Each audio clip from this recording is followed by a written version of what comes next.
오해배는 누가복음 5장에 있는 말씀인데요. 5장 1절에서부터 11절까지 본가에 이제 말씀의 제목을 예수님께서 베드로를 부르심 이렇게 됐습니다.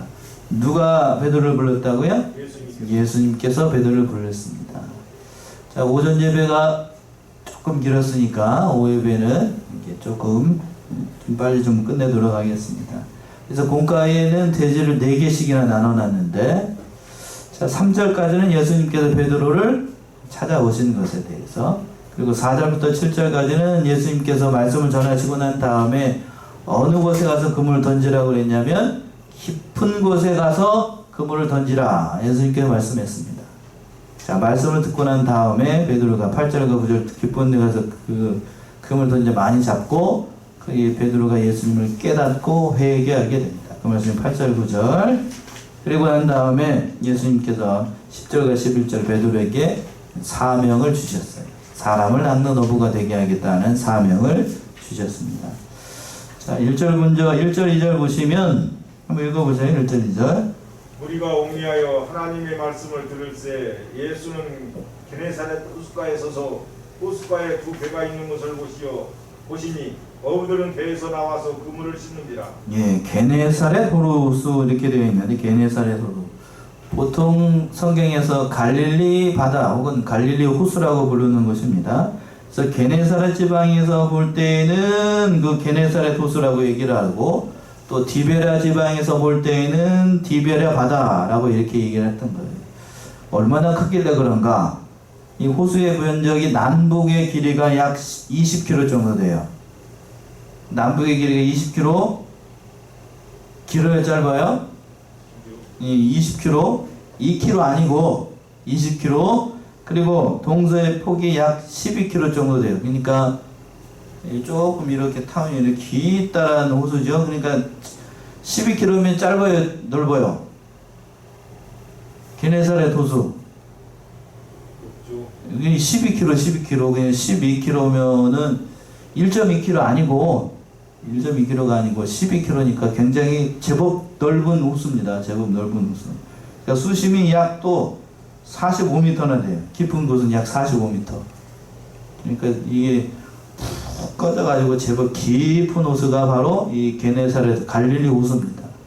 그러니까 깊고 또 크기도 제법 크기 때문에 이스라엘 지방을 인공위성 사진으로 찍게 되면 그 호수가, 큰 호수가 2개가 보여요. 그 위에가 있는 게 민물 호수입니다. 갈릴리 호수. 오늘 본문에 나와 있는 갈릴리 호수고, 또 그보다 더 큰 밑에 보게 되면 또 하나 이렇게 생긴 호수가 있어요. 그게 무슨 호수죠? 사해입니다. 사해. 2개의 호수가 있어요. 사해는 그러나 민물 호수가 아니고 바다 호수죠. 바다, 민물. 엄밀하게 바다라고 얘기해도 안 되고 굉장히 짜요. 굉장히 짭니다. 그래서 거기 사해에서는 수영 못하는 사람도 그냥 들어가면 어떻게 돼요? 자동으로 떠요. 자동으로 뜹니다. 못한다고, 수영 못한다고 두려워할 필요가 없어요. 그냥 힘을 줘도 그냥 들어가면 붕 뜬답니다. 붕 떠. 그걸 체험을 해봐야 되는데 한번 체험해보세요. 여러분, 저기 여력이 되시는 분들은 저기 성지순례 해가지고 요즘도 저기 할 수 있는지 한번 가서 한번 보시면 신앙에 많은 도움이 된대요. 어찌됐든지 간에, 자, 본문으로 돌아와서 이 갈릴리 호수가 제법 큰 호수였기 때문에 그 주변에 모여서 사는 사람들이 많았습니다.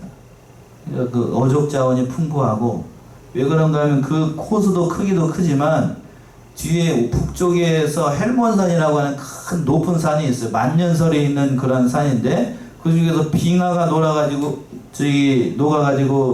찬물이 내려오고, 그리고 오다가 보게 되면 그 밑에서 주변에 따뜻한 또 온천수가 있어요.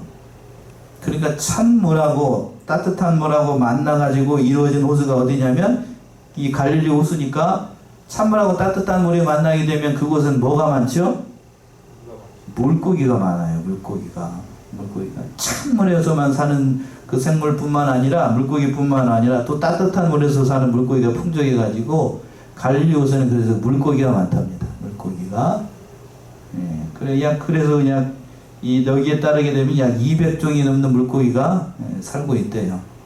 굉장히 어족이 풍성했던 그런 곳입니다. 그래서 모여 사는 사람들이 많았습니다. 그리고 또 2배에다가 있다라고 되어 있는데, 그래서 예수님께서 2배를 만나게 됐는데, 이 2배는 시몬하고 요한의 배였습니다. 여기는 잘 나타나지 않아요. 뒤에 가서 나오게 되는데, 마가복음에 정확히 나옵니다. 마가복음 1장 16절 한번 보세요. 마가 1장 16절.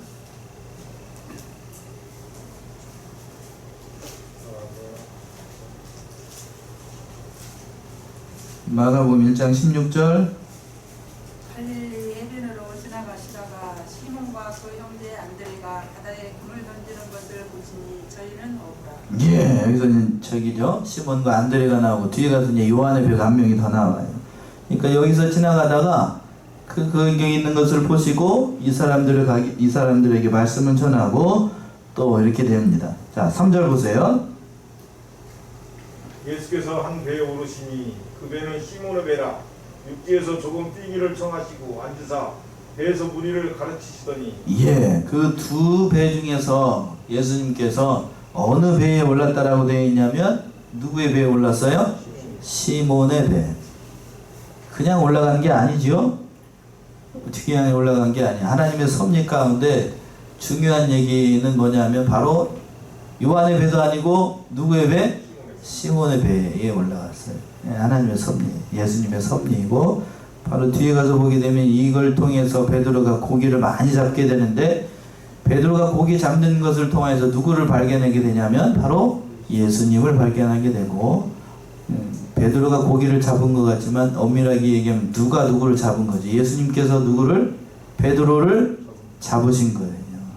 그래서 지금 시몬의 배, 베드로의 배에 올라가신 겁니다. 그리고 난 다음에 말씀을 청하셨어요. 배를 띄워가지고 조금 배를 띄워서 앉아가지고 말씀을 가르치셨습니다. 말씀을 마치시고 난 다음에 예수님께서 뭐라고 말씀하시냐면 4절이지요. 4절 보시면 말씀을 마치시고 시몬에게 이르시되 깊은 데로 가서 그물을 내려 고기를 잡으라. 예, 어디 가서 고기를 잡으래요? 깊은 데 가서 그물을 내려 고기를 잡으라 라고 되어 있습니다. 깊은 곳은 이미 이 시몬과 거기에 있는 사람들이 이미 그물을 던져본 것입니다. 그리고 물고기 특성상 새벽녘이 되면 아침이 되면은 깊은 곳에 있지 않고 먹이를 먹기 위해서 고기가 어디로 모이게 되냐면 얕은 곳으로 모이게 된다요. 얕은 곳으로. 특성이 그렇답니다. 밤에는 얕은 곳에 있는 게 아니고 깊은 곳으로 갔다가 낮에는 먹이 먹기 위해서 이렇게 높은 곳으로 모인대. 고기 특성이 그런가 봐요. 저는 잘 모르겠습니다. 그런지 아무튼 그렇다고 하니까 거기에서 깊은 곳에 가서 그물을 던지라고 하니까 원칙이 그렇다고 하는데 그 원칙을 무시하는 말씀을 지금 예수님께서 하신 겁니다.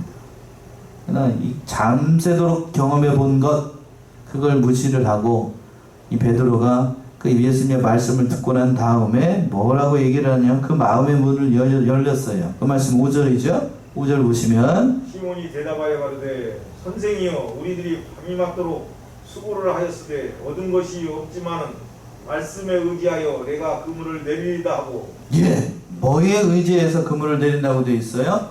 말씀에 의지해서. 말씀. 그러니까 베드로가 자기 배에서 말씀을 전하시는 예수님의 말씀을 귀담아 들었다는 얘기지요. 안 들을래야 안 들을 수밖에 없는 상황이었어요. 지금 예수님 어디 누구 배에 올라탔어요? 자기 배에 딱 올라타가지고 앉으셔가지고 말씀을 전하니까 베드로가 그랬죠. 거기서 그물 깁고 있었다고 그랬잖아요. 그물을 씻다가 예수님께서 청하니까 얼떨결에 거기 앉았다가 그냥 자기도 자기 배니까 베드로도 자기 배니까 예수님 말씀을 들을 수밖에 없는 상황이었던 겁니다. 그 말씀을 듣고 난 다음 베드로가 은혜를 받았던 거예요. 그래서 예수님께서 말씀하신 대로 깊은 데 가서 이렇게 말씀을 전하라고 하는데 내가 거기서 다 잡아봤거든요. 다 잡아봤는데 근데 그 말씀에 의지해가지고 제가 한번 그물 내려볼게요. 내려볼게요. 그러니까 여기서 중요한 거예요. 자신의 신앙 경험이나 이걸 의지하지 않고 뭐에 의지하는 게 중요하냐면 말씀에 의지하는 게 중요해요. 말씀에 의지하는 거. 말씀에 의지한다. 오전에서도 그랬죠. 오전에도 처음에 아마샤가 말씀에 의지하고 하나님의 의지를 할 때에는 전쟁에서 어떻게 됐고요? 승리했습니다. 에돔과의 전쟁에서 승리를 할 수 있었어요. 그러나 그 말씀이 떠나고 하나님의 말씀을 버리니까 어떻게 됐냐면 교만이 들어오게 되고 우상 섬기게 되고 하나님의 선지자를 네가 맞을래? 죽을래? 이런 망발까지 하는 것이 바로 아마샤였어요. 그러니까 말씀 떠나면 사람이 다 그렇게 됩니다. 사람이 다. 참 알 수가 없어요. 사람이라고 하는 것이 그렇게 연약하고 또 그렇게 또 교만해지기가 참 쉽습니다. 참 쉬워요. 그래서 말씀에 의지하니까 어떻게 됐는가? 6절이죠. 6절 보시면 그리한즉 고기를 애운 것이 힘이 많아 그물이 찢어지는지라. 예. 그렇게 말씀에 의지해가지고 고기 그 그물을 내렸더니 고기가 엄청나게 많이 잡혔어요. 다른 성경에 보게 되면 이때에 잡은 고기의 숫자가 150 그렇게 돼 있어요. 그러니까 베드로후서로 한번 봅시다. 베드로후서 3장 6절에서부터 7절 하나님의 말씀에는 능력이 있는데 이 말씀으로 말세의 때에 심판하시겠다는 그런 말씀도 있어요. 베드로후서 3장 6절에서부터 7절 이름하며 그때 세상은 물의 넘침으로 그거가 있다 그지? 맞아요. 넘침으로 멸망하였으되 이제 하늘과 땅은 그 동일한 말씀으로 불사르기 위하여 간수하신 바 되어 경건치 아니한 사람들의 심판과 멸망의 날까지 보존하여 두신 것이니라. 예, 그래서 7절에서 그랬죠. 이제 하늘과 땅은 그 동일한 무엇으로? 말씀으로 불사르기 위해서. 말씀에 이런 능력이 있다는 얘기입니다. 고기를 모아오는 능력도 있고 또 그 말씀을 통하여서 불사르게 할 수도 있고 심판과 능력의 말씀이 다 있다는 얘기예요. 하나님께서 말씀하시면 그러니까 모든 것이 가능하다는 얘기입니다. 하나님의 말씀의 능력이 다시 한번 절실하게 요구되는 그런 말씀이에요. 그러니까 말씀에 의지하게 되면 모든 것이 다 되겠습니다. 그래서 그랬어요. 또 그물이 찢어지는지라. 순종할 때에 고기를 많이 잡았다는 얘기예요. 순종할 때에. 여기서 중요한 건 뭐냐면 예수님께서 말씀으로 찾아오셨을 때에 그들이 순종한 것, 순종이 참 중요하다는 얘기입니다. 순종이 중요한 것. 그래서 어떻게 됐는가? 또 7절 보시면 7절 이에 다른 데에 있는 동물을 손짓하여 와서 도와달라 하니 저희가 와서 2배의 채움에 잠기게 되었더라. 예. 고기가 많이 잡히니까 옆에 있었던 동무의 배, 아마 그런 것 같아요. 요한의 배는 다른 사람들 배인 것 같은데, 예, 그 배를 불러가지고 도와달라고 얘기를 했습니다. 그러니까 모든 사람들이 협력해가지고 많은 물고기를 잡았어요. 그래서 이것을 보고 참 이 말씀이 중요한 것 같은데, 베드로가 이때에 누구를 발견하게 되냐면 바로 예수님을 발견하게 됩니다. 자기를 발견하고 예수님을 발견하게 되는 거예요.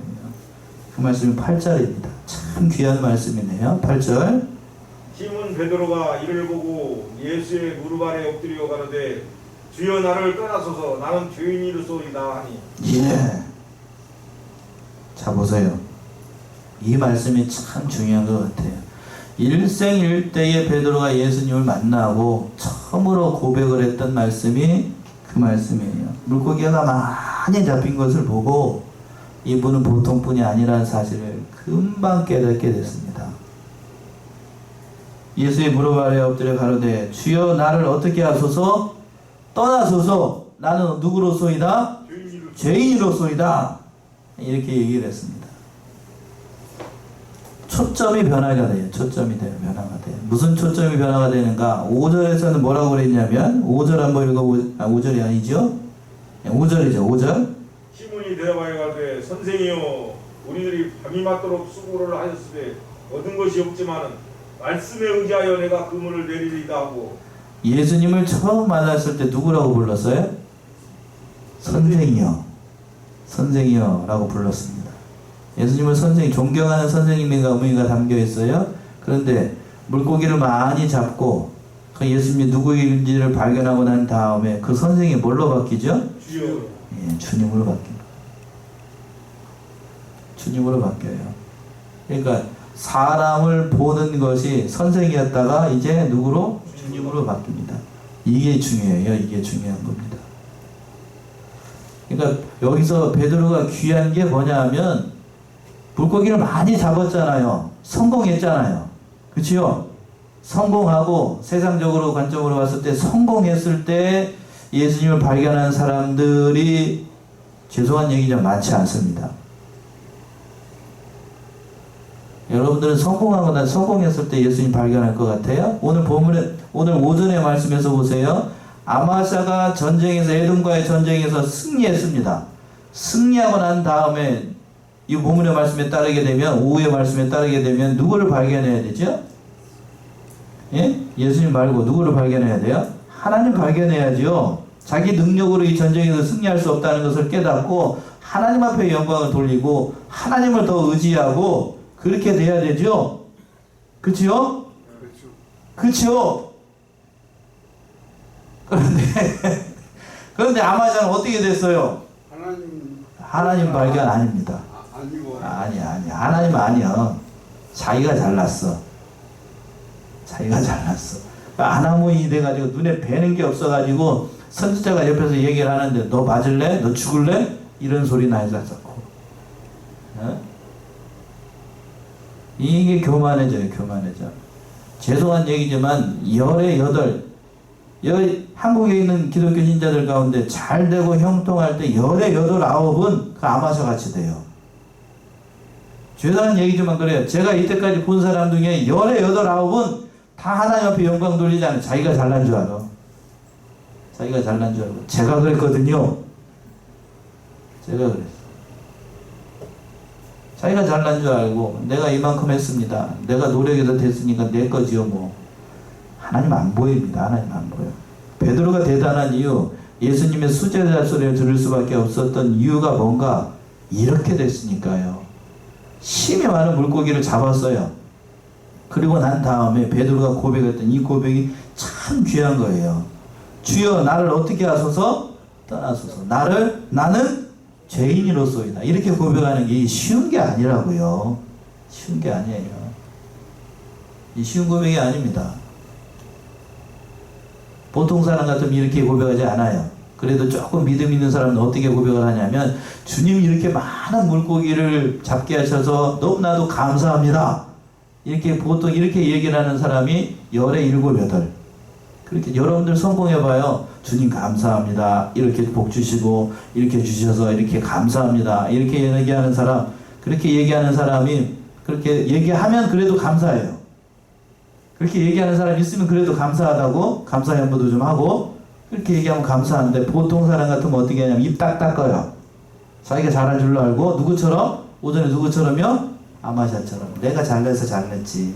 뭐 하나님 뭐 한 게 있어요? 하나님 옆에서 구경했잖아. 입 딱 닦아버려. 자기가 잘난 줄 알고. 여러분들 자녀들이나 여러분들 남편이나 그런 사람들 옆에서 한번 보세요. 눈물 흘리면서 기도하고 열심히 간구하고 그랬더니 잘 됐더니 하나님 잘 믿던가요? 아니면 엄마 내가 열심히 해가지고 이렇게 됐어 이렇게 얘기하던가요? 어느 쪽이에요? 아마 8, 9은 다 그럴걸요? 나 열심히 해가지고 내가 했어요. 그걸 보면서 여러분들은 회개해야 돼요. 그리고 또 그들 위해서 기도 많이 해야 되고. 제 말이 맞죠? 다 그렇게 됩니다. 다 그렇게 돼. 베드로가 귀한 것이 그거예요. 귀한 거. 그러니까 성공할 때보다 떠나면서 그래요. 실패할 때가 성도들 입장에서는 이 신앙의 유익이 됩니다. 목사님 그렇게 얘기하면 좀 섭하잖아요. 저도 이렇게 얘기하는 게 섭해요. 여러분 저 목사의 입장에서 한번 생각을 해보자고. 여러분들을 위해서 기도하고 그러할 때에 새벽마다 기도하고 여러분 생각하면서 기도할 때에 목사가 집사람 이제 안 듣고 있으니까 얘기해야지. 쫄딱 망 안 하고 기도하겠어요? 아니면 싸울 것이 없도록 복을 받으라고 기도하겠어요? 어느 쪽일 것 같아요? 후자지요. 그렇죠? 근데 죄송한 얘기인데 그렇게 복을 받으면 여러분들이 신앙에 도움이 되느냐? 놓고 봤을 때에는 제가 그렇게 기도하는 게 땡 머리에 물음표가 띡띡띡띡 생겨. 그렇게 복을 받으면 죄송한 얘기인데 믿음 생활 잘 지키는 사람이 많은가, 잘 안 지키는 사람이 많은가, 어느 쪽일 것 같아요? 잘 안 지켜요. 잘 안 지킨다고.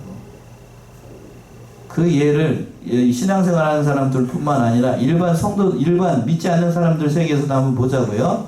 길 가다가 어떤 사람이 누가 이 단적인 예로 들어봅시다. 누가 복권을 사줘가지고 딱 줬어요. 근데 그 복권 1등이 당첨이 됐어. 복권 당첨된 사람들 가운데에 그 결말이 좋은 사람들이 많던가요? 아니면 좋지 않은 사람들이 많던가요? 예? 좋지 않은 사람이 많아. 여기 정읍에서도 얼마 전에 당첨됐는데 제가 기사를 봤어요. 그래서 거기 전전하게 살다가 어떻게 1등이 당첨이 됐대요. 거기 당첨이 됐는데 본래는 성실하고 좋았던 사람인데 그것 때문에 형제끼리 칼부림 나고 아실 거예요. 결국엔 죽었어요. 결국엔 죽었다고.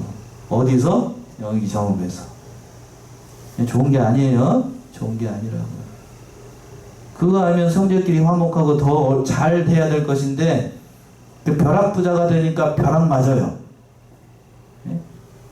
별로 좋은 게 아닌 것 같아요. 별로 좋은 게 아니에요. 자, 거기까지 하고 오늘 본문의 말씀에서 근데 이 베드로는 누구를 발견하게 되냐면 물고기 만원 잡는 것을 통하여서 예수님 발견해요. 제가 부탁드리고 싶은 것이 그거예요. 여러분들이 잘 될 때 누구를 발견해야 되냐면 하나님 발견하시고 예수님 발견해야 돼요. 그리고 감사하시고 우리 사랑하는 우리 성안의 성도님들이 아들, 딸들, 그리고 남편을 위해서, 믿지 않는 남편, 아내를 위해서 기도 많이 하실 겁니다. 부디 여러분들에게 제가 부탁하고 싶은 것은 아들이나 딸들이나 남편들이 잘 됐을 때 여러분들 남편에게 권면을 잘 해야 됩니다. 맞나요? 잘 해야 돼요. 네가 잘 되는 것이 네가 잘나서가 아니고 하나님의 복을 주신 거고 그 하나님께 감사하고 믿음 생활 잘 해야 된다. 가만히 입 딱 닫고 가만히 있으면 절대로 안 돼. 그때 절대로 안 됩니다. 그 망하는 길이에요. 망하는 길. 자식도 망하고 자신도 망하는 길이니까 여러 입을 열어서 얘기하셔야 돼요. 얘기해야 됩니다. 그게 믿는 자의 사명이에요. 믿는 자의 사명. 그 교회도 마찬가지입니다. 교회적으로 외부적으로 잘 될 때 제가 정신을 좀 차려야 돼요. 그러니까 이렇게 복 주셔가지고 성안교회 이렇게 잘 될 때 목사가 저기가 쉽거든. 뭐 해지기가 쉬워요? 해지기가 쉽다고. 저를 위해서 지금 하는 말씀이 계속해서 지난주부터 저를 위해서 게으르지 말고 초심을 가지고 처음에 믿었던 그 믿음 가지고 하나님 잘 믿고 잘 섬겨야 됩니다. 맞지요? 그렇게 해야 하나님께서 복을 주셔요. 복을 주십니다. 그리고 또 베드로만 놀랐는가? 그러니까 여러분들 제가 하고 싶은 얘기가 그거예요. 이 말씀 중에는 가장 중요한 건 이 베드로의 고백이 얼마나 귀한가? 이렇게 고백하는 거 쉽지 않아요. 그런 사람 신앙인 사람들 다 되시기 바라고요. 또 여기까지 9절 봅시다. 9절. 이는 자기와 및 함께 있는 모든 사람이 고기 잡힌 것을 인하여 놀라고. 예. 인간 지격에 뛰어나게 하셔가지고 고기를 많이 잡으니까 거기에 있는 사람들까지 다 놀라게 됐어요. 놀랄 수밖에 없지요.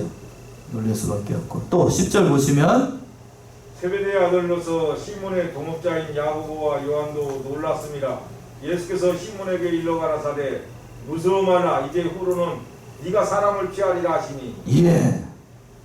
무서워 말라 이제 후로는 내가 뭐를 취하리니? 사람을 취하리니.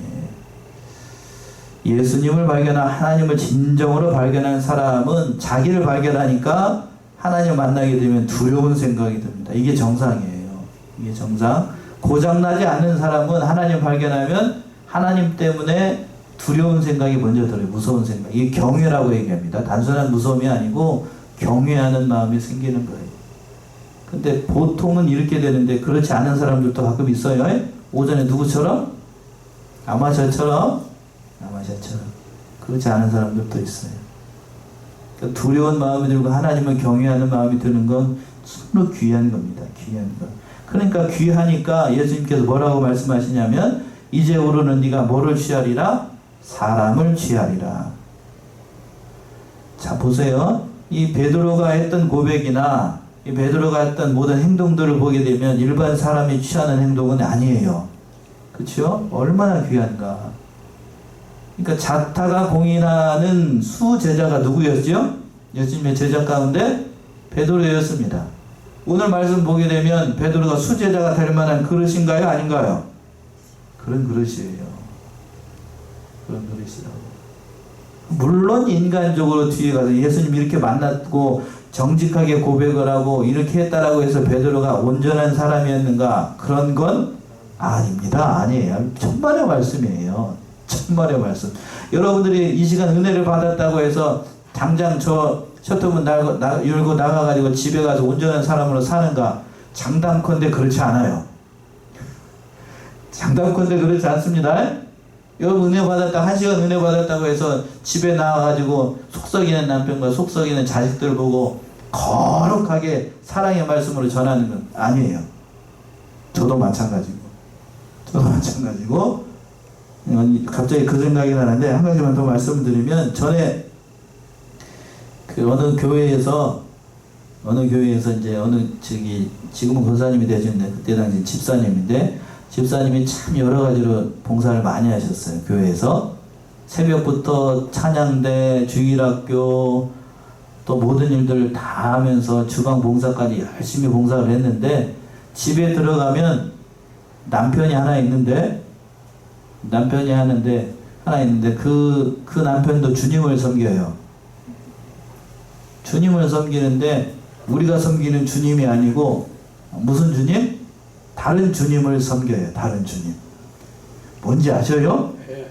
다른 주님? 술주자. 네. 그 소주 할 때 그 주자 있죠? 그 주님을 섬기고 계셔. 그래갖고 아침부터 저녁까지 하나님 앞에 찬양하고, 찬양대 봉사를 하기는 우리 교회는 없지만 찬양대 봉사를 하고 나면 저도 섬겼으니까 5시, 6시에 이제 집에 들어가요. 새벽부터 와가지고 오후 5시, 6시에 들어갑니다. 5시, 6시에 집에 들어가면 남편이 현관문, 그 아파트인데 현관문 앞에서 대자로 누워가지고 옆에는 그 벽납을 걸어있고 다른 주님을 하면서 띠나노 니나노 하면서 있어요. 그러면 그 집사님 얘기가 그래요. 그냥 발로 한 대 빵 때려버리고 싶대. 그렇겠죠? 예? 예. 그래서 전에는 젊었을 때에는 그냥 그런 남편 보게 되면 발로 때려버렸대. 발로 차버렸대. 은혜 다 쏟고, 그러면서 또 와가지고는 새벽에, 월요일날 새벽에 와가지고 오 주님 이렇게 기도했대요. 제가 뭔 얘기를 하려다 여기까지 너무 온 것 같은데, 아무튼 그런 남편이 옆에 있어도 하나님 잘 믿고 잘 섬겨야 돼. 사람을 취한다. 그런 거예요. 그런 거. 사람을 취하는 어부가 된다. 쉽지 않지만 그런 남편, 그런 아내, 또 누구요? 그런 자식들이 옆에 있어도 끝까지 잘 참고 해야 됩니다. 그 말씀이 여기 11절에 있네요. 마지막 11절 보시면, 저희가 베드로를 육지에 대고 모든 것을 버려두고 예수를 쫓으니라. 예, 육지에 대고 모든 것을 버리고 누구를 쫓아갔어요? 예수를 쫓아갔습니다. 예수를 쫓아갔어요. 지금은 어떨지 모르겠어요. 지금은 어떨지 모르겠는데, 그 권사님 얘기예요. 그런 남편이라도 사랑할 수 있고, 그런 자식이라도, 또 그런 아내라도까지 사랑하셔서 예수님께서 베드로를 부르셨던 것처럼 저와 여러분들을 불러가지고 가정의 호주로 삼고 믿음의 호주로 삼았습니다. 그러니까 그런 남편이라도 할지라도 잘 믿고 잘 섬겨 나가야 됩니다. 아멘이신가요? 예, 잘 섬기셔요. 언젠가는 알아줍니다. 언젠가는 알아주고 언젠가는 돌아와요. 언젠가는. 오전의 말씀이 이어서 얘기를 하면, 끝까지 참고 인내하면 사람인 이상 알고 있어요. 사람인 이상 잘 참으셔요. 잘 참고 인내하면 인정합니다. 속으로는 다 인정하고 있어요. 다 인정하고 있으니까 그 모든 일들 잘 감당하시고 베드로와 같이 그 사명을 잘 감당하는 저와 여러분들이 다 되시기 바랍니다. 기도하겠습니다.